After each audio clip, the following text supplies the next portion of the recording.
আসসালামু আলাইকুম ওয়া রাহমাতুল্লাহ। আপনারা সবাই ইতিমধ্যে হয়তো জেনে গেছেন যে বাংলাদেশ জাতীয়তাবাদী দলের পক্ষ থেকে 14, 18 এবং 24-এ যে নির্বাচনগুলো হয়েছে বাংলাদেশে তত্ত্বাবধায়কের ব্যবস্থার বাইরে দলীয় সরকারের অধীনে রাতের ভোট, দিনের ভোট, আমির ভোট, যে অস্বচ্ছ ভোটগুলো বাংলাদেশে হয়েছে, যেগুলোর মধ্য দিয়ে বাংলাদেশ দীর্ঘকালীন একটা স্বৈর শাসনের ভিতর দিয়ে পরিচালিত হয়েছে। বাংলাদেশে একটা 17 বছরের ফ্যাসিজম কায়েম হয়েছে। সেই কমিশনগুলো, নির্বাচন কমিশনারদের বিরুদ্ধে, হাসিনা সহ 24 জনের বিরুদ্ধে বাংলাদেশ জাতীয়তাবাদী দল মামলা করেছে। এবং আমরা দেখতে পেয়েছি আজকে ঢাকা উত্তরের বিএনপির যে স্বেচ্ছাসেবক দল আছে, তারা নুরুল হুদাকে উত্তরা থেকে সম্ভবত আটক করে পুলিশে সোপর্দ করেছে।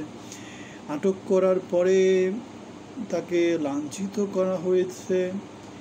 এই জিনিসটাকে নিন্দা জানাচ্ছি।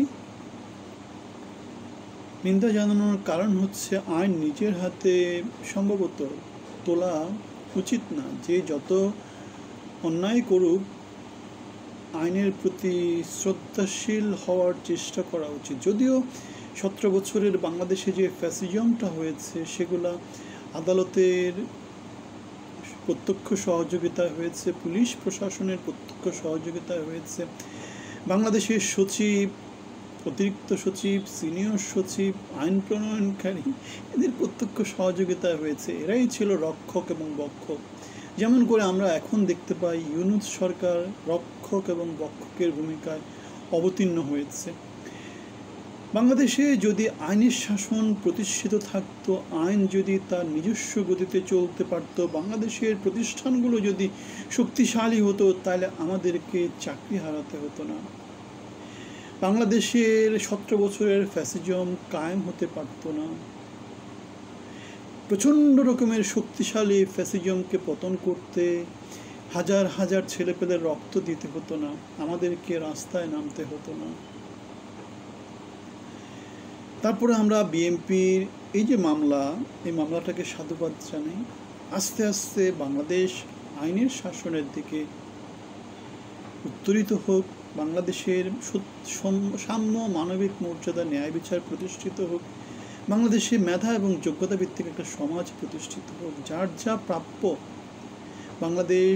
বাংলাদেশের নীতি নির্ধারণী লোকজন, বাংলাদেশের জনমানুষ, তাদেরকে সেটা দিতে কুণ্ঠিত না হোক।